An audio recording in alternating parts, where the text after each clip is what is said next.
John from Ripewave Audio, back again with our Why to Buy series, and this time it's Yamaha AV Receivers. This is their Aventage line, the RX-A8A, A6A, A4A, and A2A, which range from just under $3,000 to just under $1,000 with this product lineup. And we're going to see which features make this a compelling product for some of you who are building up your home theaters. Now, we've done videos in the past on Yamaha AV receivers. We started in 2021 when this series was introduced, and we did videos on that product. And then in 2023, we actually brought an A8A in-house, and we did a 5-part series. We did an overview of its features and the unboxing. We went through and did an initial setup with YPAO, did sound mode comparisons over several series, and ultimately a sound comparison against other models that we've had in-house. We'll bring some of that back in this video. But let's take a look at this series, and it starts with the A2A. This is the most modest entry into this line. 8-channel unit, just under $1,000, 7 channels of 100-watt amplification, and has a similar design language throughout the series. We feel it's a handsome looking unit, but when you get to some of the functional elements, like that 2-line display, which is very hard to read, I think it was a big miss, especially with some of these other models going to larger touchscreen color displays. Really a miss in this day and age. And the quality of the materials on the front could have been better, and has this plasticky feel, except for that bar at the bottom on this device. But we'll talk more about this as we go along. And this entry unit is good for somebody who's just getting into home theater and doesn't have any legacy composite component devices to hook up. And then you have the 4A, which gives you a little more power amplification, coming in at 110 watts, 2 channels driven. And then the 6A takes it up a level. And this is where we've got 9 channels of amplification now, 150 watts per channel into 2 channels, and 13 channels of processing. And this lets you really get into immersive, whereas the other models are giving you no more than 2 channels on the ceiling. And here's the 8A, and this is just like the 6A, but it's giving you 2 more channels of amplification for a total of 11, also at 150 watts per channel on that unit. Now, if you look at the A6A and the A8A on the back, these units do have some has a balanced input and a balanced outputs, which are kind of unique for receivers, although we do see it on the latest Integra models and Pioneer. We do see some of that on receivers, but not common on receivers. And so you have that balanced input and balanced pre-outs for front speakers. Now, if you were looking to do balanced outputs for your subwoofers, this does not have that. And I think that's a little bit of a miss, but we want to thank them, though, for having balanced inputs and outputs on this unit. So good call here. The other thing you'll find about the A6A and 8A is they have composite component video inputs. So if you have some of those legacy equipment, this will serve you well. And then looking inside this, now I already mentioned that I thought the materials could have been a little better on the front of this, but that's not the truth inside.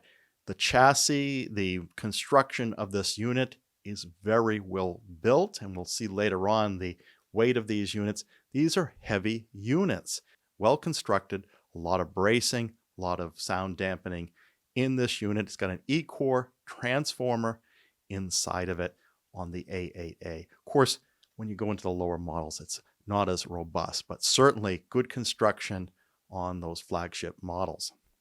Before we go into our next segment, I want to recognize our sponsor, Southern New Hampshire University. Having a strong technical education has made evolving my audio experience that much easier.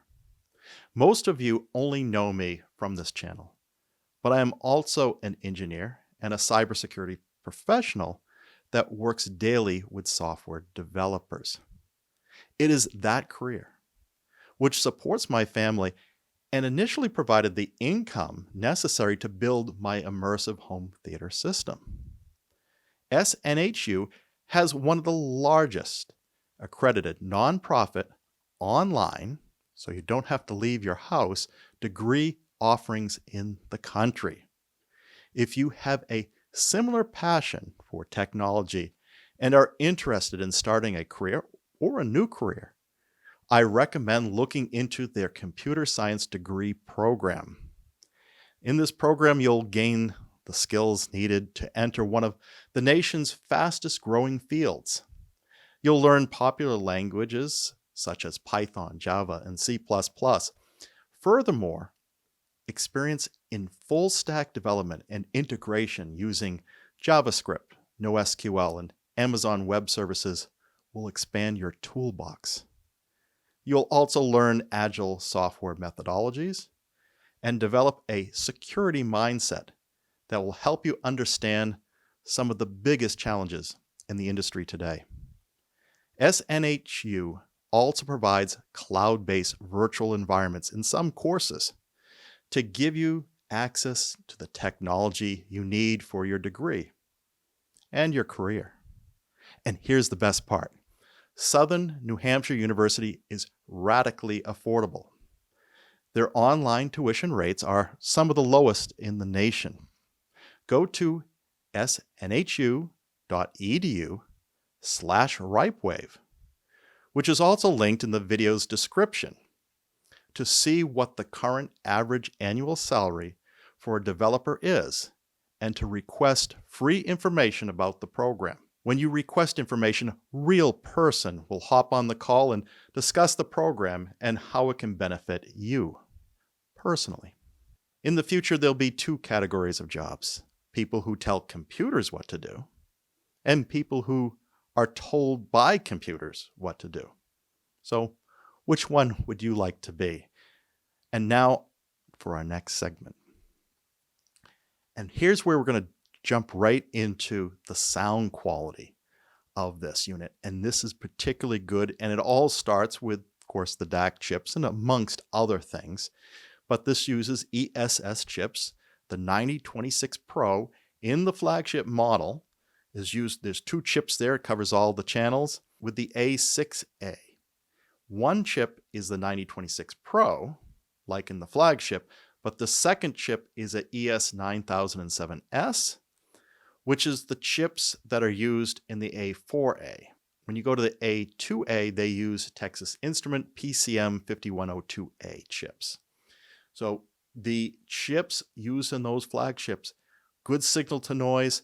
They do publish the signal to noise in their manuals at 110 dBs, which is respectable, giving you 384 Hz PCM and DSD 256. So supporting DSD is really good on these models. Now, they don't publish the signal to noise on the lower models. How did this sound?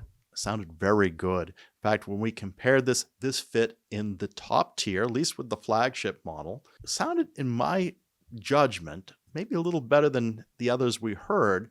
Maybe I got lucky with the calibration and the way my room is and everything, but it seemed to fit in with what we had here.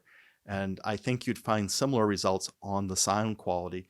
And this fared well even against processor separates. So a good strong mark for these Yamaha models. And when it comes to the speaker layouts, though, you're a little more limited than some of the other flagships that are out there.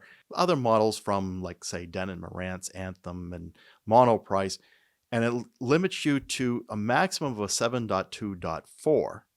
Now, the top two models have two independent subwoofer outputs versus the 4A and the 2A is only one independent subwoofer output.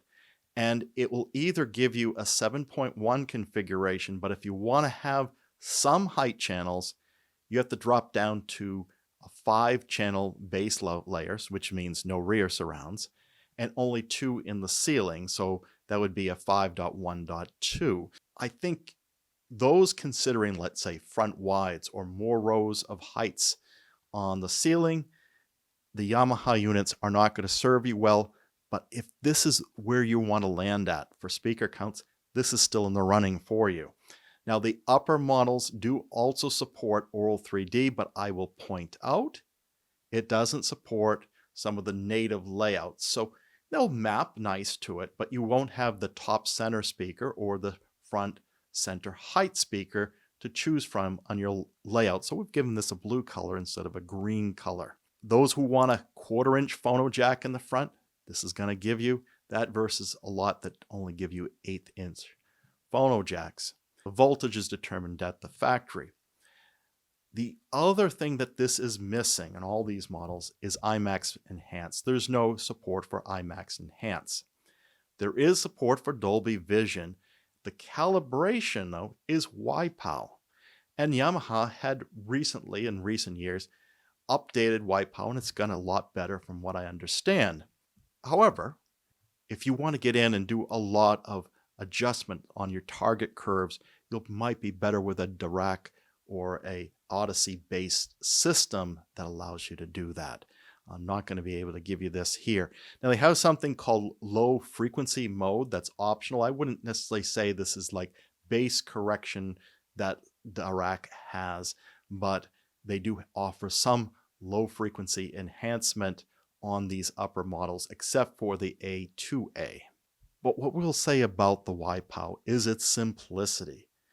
This is one of the easiest room calibration systems to use. They're giving you this platform to mount on your tripod to put the microphone in different positions, and it takes everything into account, doing checking angles and heights, and things that may not come across in other calibration systems, and it runs really quick. Now, I was happy with the results, but we heard people who didn't get favorable results from YPAO, and without that extra tools to adjust target curves like in the other systems, you might be out of luck if you're not getting that YPAO results as good as we saw here in-house. Another nice thing about the Yamaha units is they have something called patterns. And the patterns let you register for your speakers, how the amplifiers are assigned, their configuration, their distance, their levels. If you set up parametric EQ, we'll talk about that later, and the measurement results from YPAO. And there's 4 speaker patterns to choose from, and you can try different things out and move them around as desired. There's also something called scenes, which you can couple with your patterns. And this is the combination of what audio input and video input you're going to put in and how your zones are going to be treated, etc. And you can do your scene switch very easily through the keypad on the remote. As we said earlier, there's a parametric EQ on here. Now, it's a lot of manual entry and there's no import like we've seen in some models.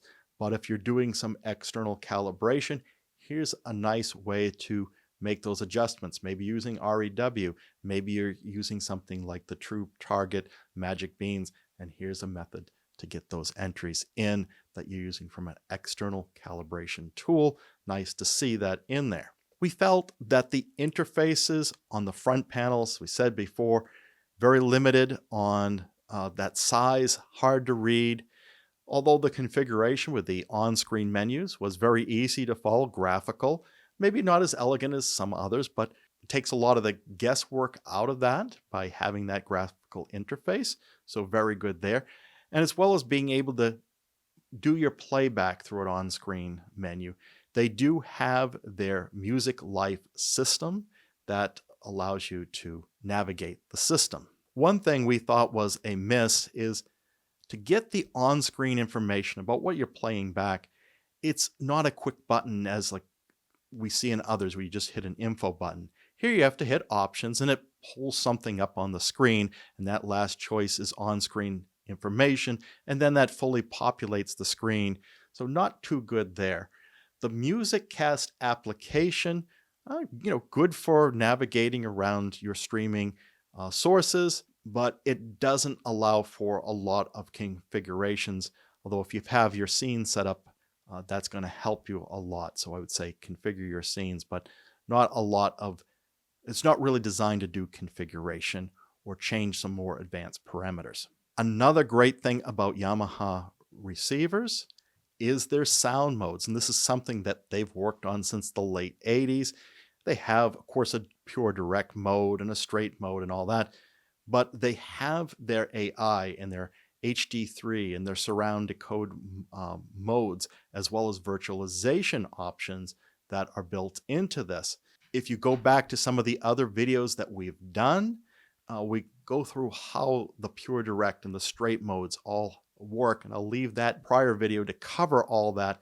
The message here, though, is that there's a lot of options for how you're going to listen to it and how that's going to translate to the speaker layouts that you have in your room. Part of this is those three-dimensional sound fields. This is what that technology that they started in the late 80s, where they measured the characteristics of actual sound halls throughout the world, halls in Munich and Vienna and Amsterdam, etc. But they also have movie modes and stereo modes and unprocessed modes. And I know some of you either love this or hate it. But for those who love it, they're probably really glad that Yamaha is keeping this technology going after all these years. And again, those videos we've done in the past go through all these modes and when you can see these and what parameters you can adjust, just to know that this has this capability is really good. The other thing I will point out is the virtual speakers. When you don't actually have physical speakers, it will try to virtualize them and add them in to make it sound like they're actually there. You can do this where you're adding in extra channels around the back, the surround channels, or it's adding in the height channels or the rear channels. So that's all possible with the different virtual speaker modes that they have. And they have the surround AI, and this is sound field effects for each scene that could be added in. This was introduced in 2018. For background music, ambient sounds, etc. They'll analyze this 5 times a second. The other thing that we cover in prior videos is how all the sound outputs happen with various sources, and you can go back to those videos.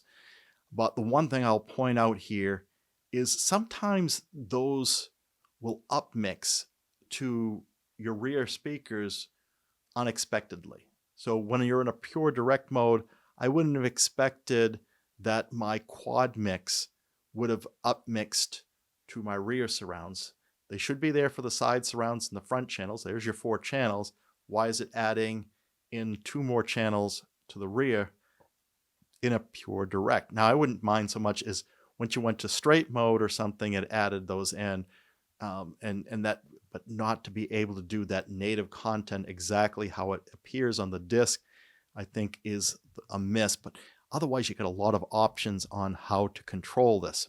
And we'll end here with the physical and where it's made. These are all made in Malaysia. The warranty is officially 3 years, but they're running a promotion. They've been running this since last year too, where they extended it another 2 years. And I think this is to meet what competitors have done with their flagships, that they're 5 years. So they're effectively giving you the 5-year warranty, and how long they end up running this 2-year extension, we'll see in time. But otherwise, you're getting units, as I said, which are heavy. That A8A is almost 50 pounds, 21.4 kilograms. And then the A2A is still not too bad at 22.5 pounds. But at those upper models being over 40 pounds, over 20 kilograms, it's really showing the quality of the construction here. Now, they're all in about the same chassis size except for the 2A, which is not quite as high. So what do you think of the Yamaha? And do you think these models are the right thing for you to buy for your home theater vision and where you want to take your system? Now, that feedback would be useful to the Ripewave audio community. And if you enjoyed this video, please like and subscribe. Of course, we have our Patreon channel at www.patreon.com/Ripewave. You can always do a one-time donation with that thanks button. Of course, it costs nothing to hit that bell notification so you're notified when the next video is posted. Until then, keep evolving your audio experience.